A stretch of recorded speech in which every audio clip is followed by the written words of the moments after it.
왜 그런지 모르지만은 계속해서 하나님께서 저에게 선지서의 말씀을 주십니다. 오면서도 제가 생각해 봤는데 코로나 상황으로 어려운 때에 위로의 말씀을 주시지 않고 왜 회개하라는 이런 말씀을 계속해서 주실까 생각해 봤습니다.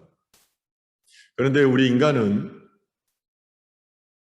에덴 동산에서 선악과를 따먹음으로 하나님과 멀어지고 죄가 우리 안에 있게 되었습니다. 루아와 하나님의 영으로 지음받은 인간들이 죄가 들어감으로 혼적인 인간이 되었습니다. 이 혼은 육과 가깝고 마귀와 가깝습니다. 혼적인 인간이 영의 세계인 하나님 나라의 상징인 에덴 동산에서 공존할 수가 없었습니다. 그러므로 아담은 에덴 동산에서 쫓겨나게 되었습니다. 이 혼적인 인간이 세상과 육을 만났을 때 이것은 마귀의 조종을 받고 이끌림을 받고 살아갈 수밖에 없습니다. 그러므로 이 안에서는 회개가 있지 않고서는 이 악한 영들이 떠나가지가 않는 것입니다. 악한 영들의 지배를 받아서 억눌려 있고 자유함이 없고 또한 병마에 시달리고 가난에 시달리고 이런 상황들이 계속되는 것입니다. 그러므로 우리가 진정으로 이 상황 가운데서 이기고 하나님 나라를 소유하기 위해서는 바로 회개를 해야 됩니다. 회개를 해야 하나님의 영이 회복되는 것입니다. 선지자는 히브리 말로 나비라고 합니다. 나비는 말하는 자, 예언자라는 뜻입니다. 하나님께서 말씀을 주시면 주신 말씀을 선지자는 전합니다. 선지자와 비슷한 말로 선견자가 있습니다. 선견자는 히브리어로 호제라고 합니다. 그리고 로에라고도 합니다. 둘 다 보는 자라는 것입니다. 선견자는 선지자보다 훨씬 전부터 사용되었던 언어입니다. 선견자는 하나님의 계시를 받고 선지자는 계시를 선포하였던 것입니다. 이처럼 하나님께서는 자신이 선택한 사람에게 보여주시거나 들려주심으로 하나님의 뜻을 전하게 하였습니다. 구약에 가장 먼저 나오는 선지자는 창세기 20장 7절 말씀입니다. 이제 그 사람이 아내를 돌려보내라. 그는 선지자라. 그가 너를 위하여 기도하려니 내가 살려니와 내가 돌려보내지 아니하면은 너와 내게 속한 자가 다 반드시 죽을 줄 알지니라. 하나님이 아브라함을 선지자라고 말씀하십니다. 아브라함이 네게브 땅에서 그곳에서 이주하여 살 때에 그랄 아비멜렉이 아브라함의 아내 사라를 데려갔습니다. 그러자 하나님께서 이 아비멜렉에게 하신 말씀입니다. 이집트의 왕의 칭호는 바로 바로였습니다. 그런데 아비멜렉은 블레셋 왕들의 칭호입니다. 당시의 왕은 절대 권력을 가지고 있었습니다. 그러므로 성 안에 있는 여자라면은 누구든지 자신의 후궁으로 취할 수 있었습니다. 다윗의 경우에 보는 것처럼 유분의 경우에는 남편을 죽이기까지 했습니다. 아브라함으로부터 구원의 씨가 나야 그래야지 예수님이 오시는데 아브라함이 죽거나 그의 아내 사라가 왕의 후궁이 된다면은 하나님의 약속이 어떻게 성취되겠습니까? 워낙 급하니까 하나님께서 아비멜렉의 꿈에 2번이나 나타나십니다. 그리고 그가 바로 나의 선지자라고 말하고 있는 것입니다. 그러므로 내가 그의 아내를 돌려보내지 않으면 너와 너의 모든 가족이 죽게 될 것이라고 경고하시는 것입니다. 이처럼 고대 근동사에서 선지자는 하나님의 뜻을 전하고 하나님과 이스라엘 백성들 사이에서 중재자의 역할을 했습니다. 그런데 문제는 당시의 선지자와는 다르게 신과 인간 사이를 매개하는 또 다른 예언자들이 존재했습니다. 출애굽기에 보면은 이집트에 술객들이 있었다고 말합니다. 여호수아 24장 15절에 보면은 다른 신들과 여호와 사이에서 섬길 신을 선택하라는 구절이 나오집니다. 하지만 하나님의 선지자들은 다른 신들을 인정하지 않았습니다. 여호와만이 유일한 신이라고 말씀합니다. 이사야서 45장 5절은 이렇게 말합니다.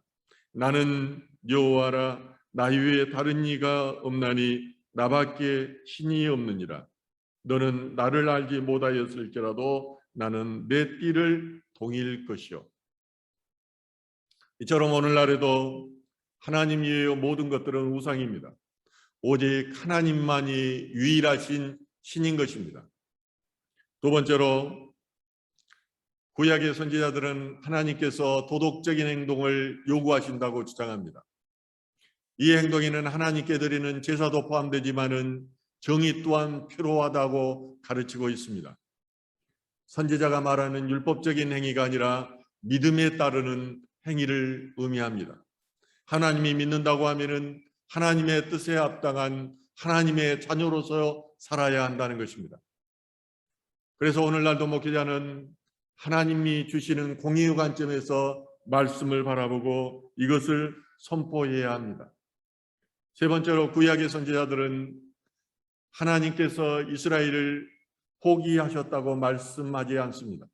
오히려 다시 이끌어내고 끌어하신다고 말씀하십니다. 이처럼 하나님은 자신이 한번 선택한 하나님의 자녀들을 끝까지 포기하지 않으시고 그들을 끊어 안으시는 분입니다. 예수님도 자신의 제자들을 끝까지 품으셨던 분입니다.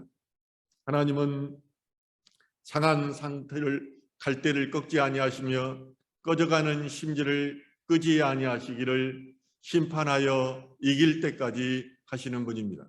이러한 큰 틀 안에서 오늘 본문을 보시기 바랍니다.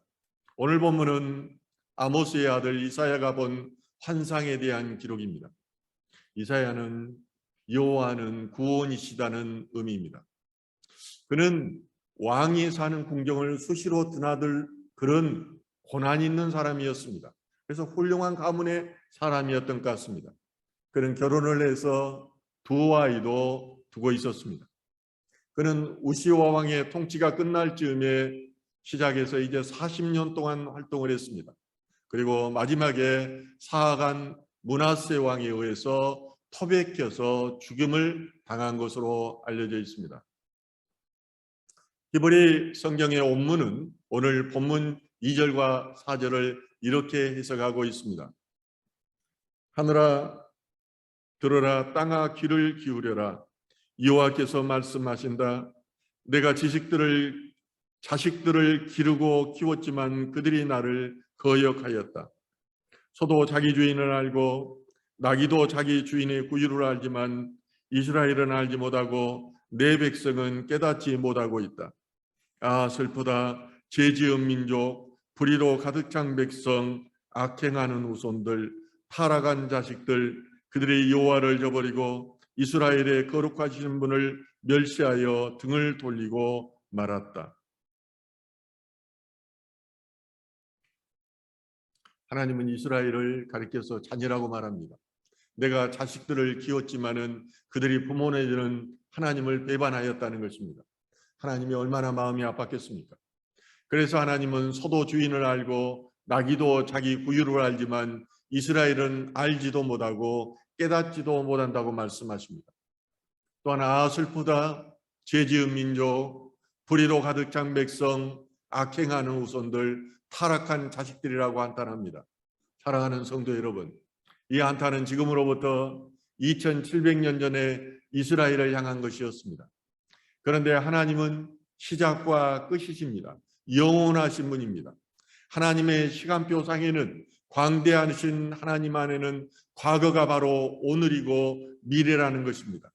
따라서 이사야 선지자를 통한 하나님의 한탄은 오늘 이 시간을 살아가는 우리 모두를 향한 한탄인 것입니다. 오늘날 우리들이 하나님을 배반하였습니다. 목회자들이 하나님을 배반하였고 성도들이 하나님의 마음을 아프게 했습니다. 그들은 하나님을 알지도 못했고 알려고도 하지 않았습니다. 단지 그들은 교회의 마당만 밟았고 그러면은 구원을 받을 것이라고 생각했습니다. 그래서 오늘 본문 12절에 하나님은 말씀하십니다. 너희들이 내 앞에 보이려 오니 이것을 누가 너희에게 요구하였느냐? 내 마당만 밟을 뿐이니라. 교회에 나왔으면 예배의 자리에 서서 하나님의 임재를 경험해야 하는데 성소에도 들어가지 않았습니다. 성도들은 마당만 밟았기에 지성소 안에 계시는 하나님을 만나지도 못했습니다. 그런데도 그들은 하나님을 믿는다고 그렇게 말했습니다. 인간은 육을 가지고 세상 가운데 살아갑니다. 그러나 육적인 것이나 세상의 것들은 마귀에 속한 것들입니다. 마귀가 주인 될 수밖에 없습니다. 마귀가 주인된 세상에 사는 인간이 하나님을 믿기 위해서는 지성소 안에 계시는 하나님을 만나야 했습니다. 하나님을 만나야 나의 영이 살아날 수 있습니다. 하나님을 만나야 하나님이 주인된 삶을 살 수가 있는 것입니다. 우리가 잠시 교회에 나와서 마당을 밟을 때 마귀는 하나님과 우리의 관계를 단절시키기 위해 끊임없이 공격합니다. 우리의 삶 가운데 마귀의 공격이 있을 때 하나님을 만난 체험이 없으면 무너져 내리기 쉽습니다. 그래서 마귀를 섬기고 마귀와 짝하여서 사는 것입니다. 이제 교회의 마당만 밟고 성소의 마당만 밟고 삶은 변화가 없는 것입니다. 이스라엘 백성들은 하나님을 체험했고 들었고 경험했던 사람입니다. 그러나 그들은 하나님을 만나지를 못했습니다. 그러므로 계속해서 하나님을 실망시켰고 하나님을 배반했습니다. 이런 하나님의 자녀들을 향해서 하나님께서 말씀하십니다. 하늘아 들으라, 땅아 귀를 기울여라. 부모들은 자녀들이 부모의 말을 듣지 않을 때에 한탄을 합니다. 그리고 가슴 아파합니다. 말을 해도 듣지 않고 매로 때려도 듣지 않는 자녀들을 보면서 성도들의 심정, 그 부모들의 심정은 어떻겠습니까? 귀를 닫아버리고 눈을 감아버린 자녀들을 보고 하나님은 하늘을 향해 땅을 향해 한탄해야 하시는 것입니다. 그래서 하나님은 매를 맞고도 정신을 못 차리는 자녀들 우리들을 향해서 다시 한번 호소합니다. 히브리 성경 1장 5절에서 6절은 이렇게 말합니다.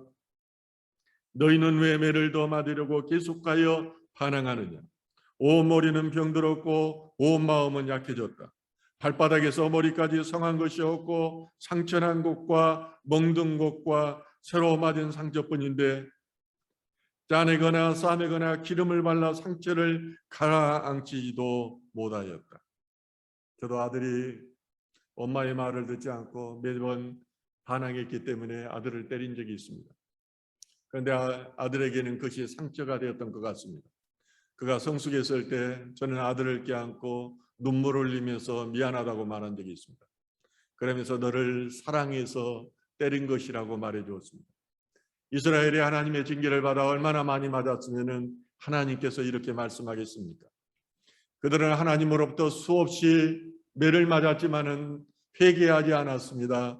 상처난 곳과 멍든 곳과 새로 맞은 상처가 가득하고 기름을 바른 상처가 아직 낫지도 않은 상태인 것입니다. 그런데도 이스라엘 백성들은 회개하지 않습니다. 하나님 앞에 돌아오기를 거절했습니다. 그럴 뿐만 이스라엘 백성들은 거룩하신 하나님을 멸시하며 등을 돌리기까지 하였습니다. 그러므로 하나님은 이제 그들의 삶의 터전을 빼앗아 버리기로 작정합니다. 히브리 성경 이사야서 본문 7절과 8절은 이렇게 말을 합니다. 너희 땅은 황폐해졌고 너희 성읍 등은 모두 불에 타버렸으며 너희 밭은 너희가 보는 앞에서 이방인에게 삼켰고 이방인들에게 파괴된 그대로 황폐해졌다. 인간이 얼마나 독하면 이렇게 하겠습니까? 하나님께 징계를 받고 그러면서도 회개하지 않았습니다. 이번에는 땅과 집과 목숨까지도 하나님을 치시겠다는 것입니다. 하나님은 이방 민족이었던 아수르와 바벨론을 통해서 이스라엘을 치게 하셨습니다. 이스라엘이 얼마나 완악하였으면 부모된 하나님이 남의 집 자식을 통해서 자기 자녀에게 고난을 주겠습니다. 하나님께서는 그렇게 해서라도 본인이 선택한 하나님의 백성들을 회개케 하고자 하셨던 것입니다. 지난주에 경찰 선교사로 새로 부임한 한 목사님이 있습니다. 이분은 대학에서 교직원으로 계시다가 조기 퇴직하고 이제 목사가 되신 분입니다. 1억이 넘는 안전된 직장을 내려놓고 이제 선교사로 50만 원을 받아가면서 사는 데에는 특별한 사연이 있습니다. 이 목사님과 지난주에 월요일날 큐티를 하면서 나눈 내용입니다. 이번에는 학생 때는 열심히 교회도 나가고 학생부 활동도 하였다고 합니다. 그런데 결혼하고서부터 교회도 출석하지 않고 오직 자신의 능력만을 믿고 세상의 성공을 위해서 살았다는 것입니다. 그럴 뿐만 아니라 하나님의 말씀을 완전히 잃어버리고 인생의 의미를 철학적인 지식에서 찾으려 했습니다. 이런 모습을 본 누나는 동생을 참으로 안타깝게 여기며 매번 기도를 했습니다. 그가 신앙이 회복되기를 권면하면서 기도를 했던 것입니다. 그러던 어느 날 목사님은 작정하고 누나에게 말했다고 합니다. 누님, 이제 저를 위해 더 이상 기도하지 마세요. 저는 교회에 안 나가도 잘 살고 있어요. 저의 신념대로 살아갈 테니까 부담되게 이제 기도하지 마세요. 그 후에 이 목사님은 미국으로 유학을 떠났는데 하루는 자동차를 운전하고 이렇게 고속도로를 달리다가 잠깐 졸았는지 차가 큰 덤프트럭 밑으로 들어가게 됐다고 합니다. 이때 자신은 영화에서 보는 슬로우 모션처럼 천천히 그 장면이 이어지는 것을 봤습니다. 앞 차량 유리창이 천천히 떨어져 나가고 차가 쪼개지는 것을 그는 보았습니다. 이때 그는 하나님 앞에 본능적으로 그렇게 고백했습니다. 하나님, 이때 살려주시면 평생 하나님을 위해서 살겠습니다. 이 고백이 있고 났는데 정말이지 자신과 아내가 하나도 다치지 않은 상태에서 그 트럭 밑에서 빠져나오게 됐습니다.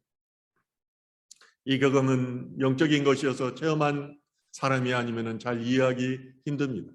그러나 그는 그 상황을 통해서 분명하게 하나님께서 누님의 기도를 들어주셔서 자신을 구원한 것을 그는 고백하고 있습니다. 그런데도 이 목사님은 상황이 다시 좋아지자 신앙생활을 열심히 하지 않았습니다. 아내가 당신이 하나님의 일을 하려면 당신이 하고 나는 따로 나의 삶을 살겠다고 했다는 것입니다. 그런데 이번에는 강원도 고성에서 큰 산불이 있을 때 다시 불길 속에서 그를 유기 가운데 몰아넣습니다. 큰 불이 몰아치는데 죽을 수밖에 없었다고 합니다. 다시 한번 기도를 드렸는데 이때 소방차가 와서 그 상황을 회복하게 만들었습니다.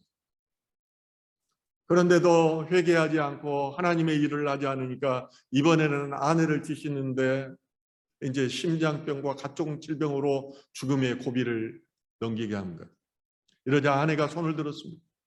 이처럼 이 상황까지 오기까지 하나님은 계속해서 위기 상황 가운데서 하나님의 살아계심을 알게 하였던 것입니다. 그리고 더 이상 거부할 수 없는 상황 가운데서 순종하고 더 이상 거부한다면은 하나님께서 아내의 목숨을 빼앗아 간다는 그런 위기까지 느꼈다는 것입니다. 그래서 신학교를 지나가고 이제 목사가 되어서 경찰 선교를 하게 된 것입니다. 이처럼 인간은 한번 하나님을 체험했다고 해서 바로 하나님께 순종하지를 않습니다. 대부분의 사람들이 하나님께 불순종했다가 계속되는 하나님의 손길을 경험하고 나서야 하나님 앞에 서게 되는 것입니다. 이 과정을 통해서 살아계신 하나님을 경험하고 다시는 하나님을 배반하지 않게 되는 것입니다. 그래서 하나님을 체험한 사람들은 하나님을 믿지 않는 사람들을 보면 너무나 안타깝습니다. 하나님을 떠나 사는 것이 너무나 안타깝게 여겨지는 것입니다. 자신은 성공했다고 자랑하지고 또 자신은 세상의 성공을 향해서 나아가지만은 이 하나님의 사람의 시각에 볼 때는 그것이 저주로 보입니다. 왜냐하면 세상의 성공을 쫓으며 살았던 날들이 하나님의 저주 가운데 있었던 날들임을 그를 잘 알기 때문입니다. 자신의 의와 성공을 추구하는 삶이 비참함이었다는 것을 알기 때문에 모든 것을 내려놓고 비우고 하나님만을 쫓게 되는 것입니다. 하나님은 이처럼 비참함과 저주 가운데 있는 우리들을 구원하기 위해 예수 그리스도를 보내주셨고 십자가에 달려 죽으시게 했습니다. 이것을 깨닫게 하시는 이가 하나님이십니다. 그리고 구원의 반열로 이끄시는 이가 하나님이신 것입니다. 이 은혜가 나의 공로로 되는 것이 아니라 갑자기 찾아와서 나를 불러주시고 사용해 주시는 하나님의 불가항력적인 은혜라는 것입니다. 그러나 이스라엘 백성들은 하나님을 믿는다고 하면서도 형식적인 제사만 드렸습니다. 그리고 성전의 뜰만을 경험했을 뿐입니다.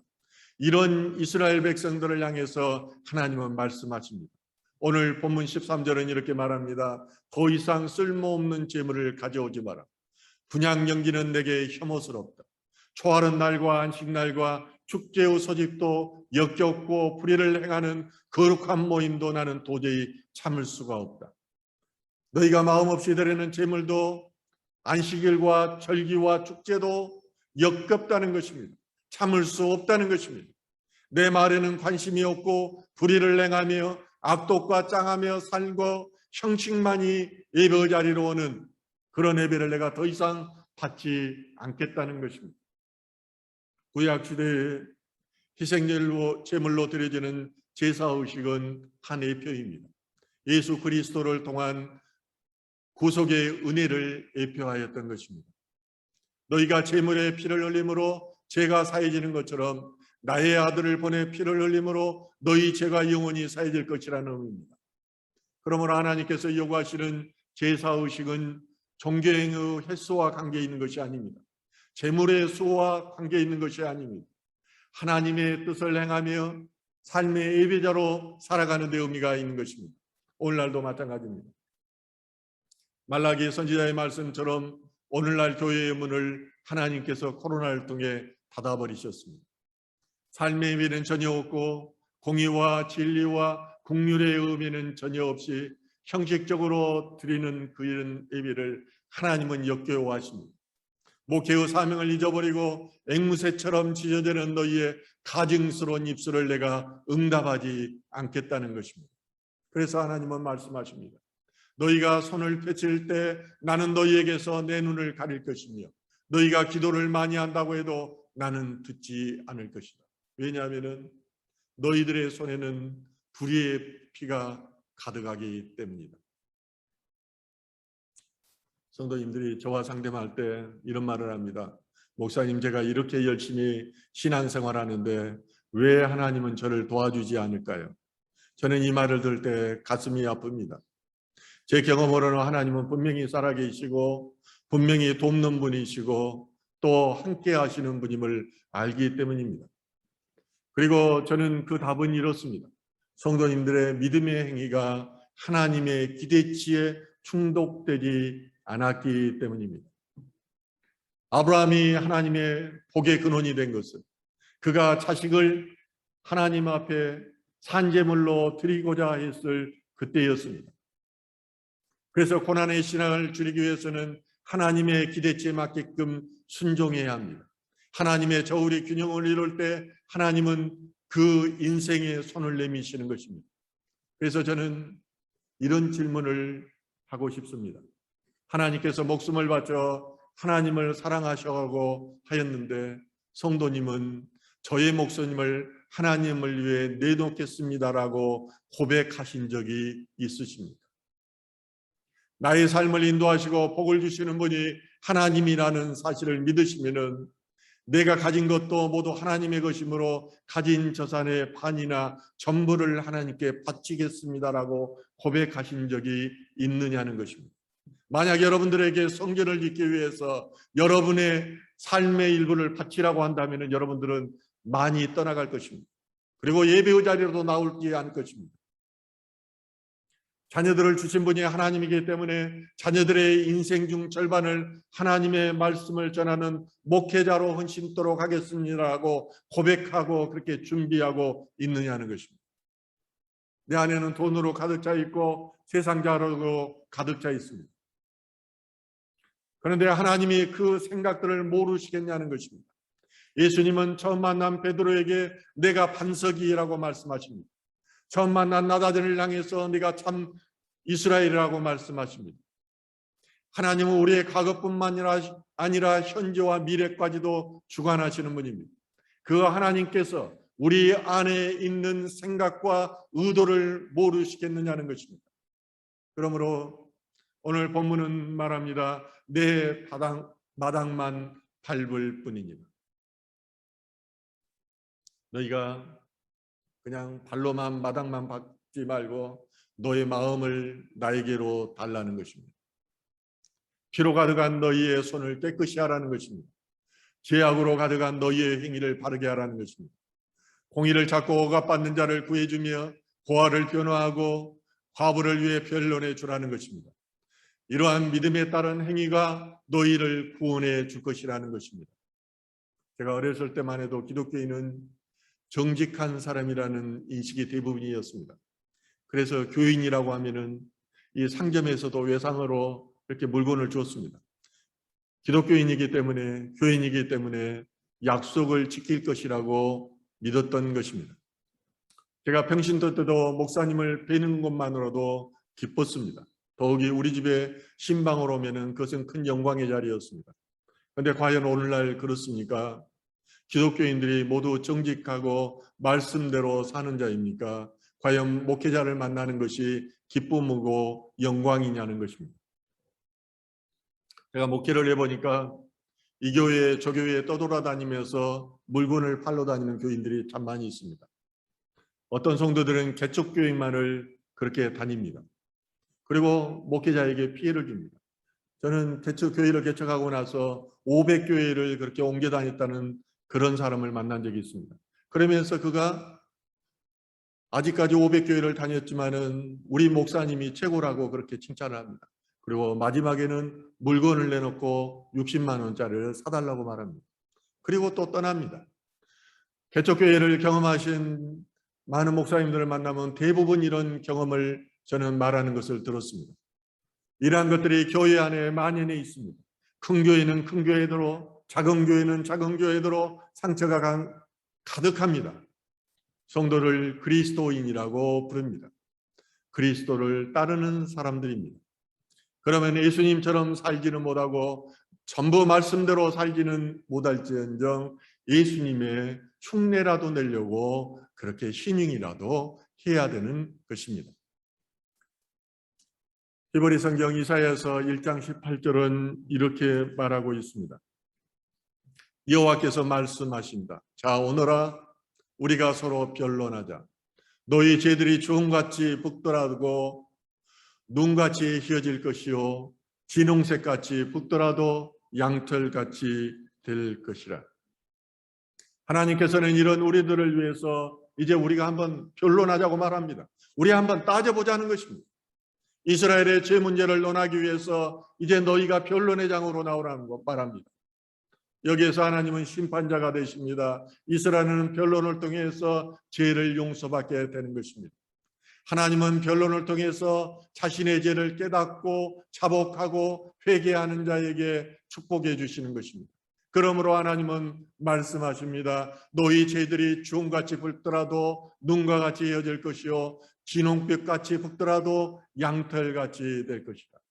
주홍과 진행색은 당시 왕이나 권력자들의 옷 색깔이었습니다. 왕이 입는 옷은 화려했고 또 원색적이었습니다. 너희 죄가 얼마나 붉으면 너희가 이렇게 원색적인 그런 색깔을 가지고 있는데 너희가 죄를 회개하고 자복하고 하나님께로 돌아서면은 양털처럼 희게 하신다는 것입니다. 우리는 원래 죄인이었습니다. 우리 모두가 죄인이기 때문에 죄 가운데 있을 때는 그 죄가 피처럼 붉은지를 알지 못합니다. 그런데 피처럼 붉은 우리들의 죄들이 하나님의 아들인 예수 그리스도 앞에서 죄를 자복하고 회개하면은 이처럼 양털처럼 하얗게 되는 것입니다. 의인이 되는 것입니다. 그러므로 심판주 되시는 예수님 앞에서 신부처럼 순결한 모습으로 천국에 들어가게 되는 것입니다. 죄에 대한 책망으로 시작한 이사야서 1장은 18절에서 하나님의 용서로 끝납니다. 그런데 용서의 조건이 있습니다. 그것은 바로 순종입니다. 하나님 앞에 나와 죄를 자복하고 회개하고 순종하면은 그 땅에 좋은 것을 먹게 하신다는 것입니다. 사랑하는 성도 여러분, 저나 여러분이나 죄 가운데 있는 죄인 중에 죄인입니다. 하나님을 찾는 이유도 바로 죄 때문입니다. 따라서 우리가 죄에 대해서 긍정하고 이것을 눈물로 회개하지 않으면 우리는 절대 과거로부터 돌아오지 못하게 되는 것입니다. 저는 최근에 힐링 코드라는 책을 읽고 있습니다. 그리고 계속해서 디퍼런스에 대해서 공부하고 있습니다. 이 두 가지를 저는 하면서 저에게 드는 생각이 있습니다. 영적인 인간이 혼적인 인간으로 변화되고 그 안에 이게 마귀의 공격이 있는데 그러므로 많은 질병과 어려움 가운데 처해지게 되는 것입니다. 그러나 하나님은 자신의 코드를 그 안에 심어두셨습니다. 이게 디퍼런스입니다. 기질과 성격과 동인을 두어서 사람들이 각양각색 다르게 살아가게 하는 것입니다. 그럴 뿐만 아니라 사람은 하나님의 형상으로 지음받은 인간들은 힐링 코드가 있어서 이 코드가 일치될 때 스파크가 일어나고 우리가 회복되는 것이라는 것입니다. 이 과정에 중요한 것이 죄에 대한 회개입니다. 그래서 회개하지 않는 인간은 지금도 저주 가운데 있지만은 영원히 저주의 길로 애정되어 있기도 하는 것입니다. 교회의 의문이 닫히고 죄가 만연하는 요즘 주님께서 재림하실 날은 점점 가까우고 있습니다. 많은 목사님들을 만나면서 우리끼리는 그런 말을 합니다. 쓰나미처럼 주님이 오실 것이라는 것입니다. 이제 하나님의 시간들은 워낙에 광대하기 때문에 우리는 다 알 수 없습니다. 재림의 날도 알 수가 없습니다. 그런데 분명한 것은 이제 7분 응선을 넘어섰다는 이런 것들을 여러 가지 현상을 통해서 우리는 보고 있다는 대화를 하게 되는 것입니다. 신랑된 주님을 바라보면서 마라나타 주여 어서 오시옵소서 이것을 깨어서 기다리며 고백하는 저와 여러분 되기를 주님의 이름으로 축원합니다.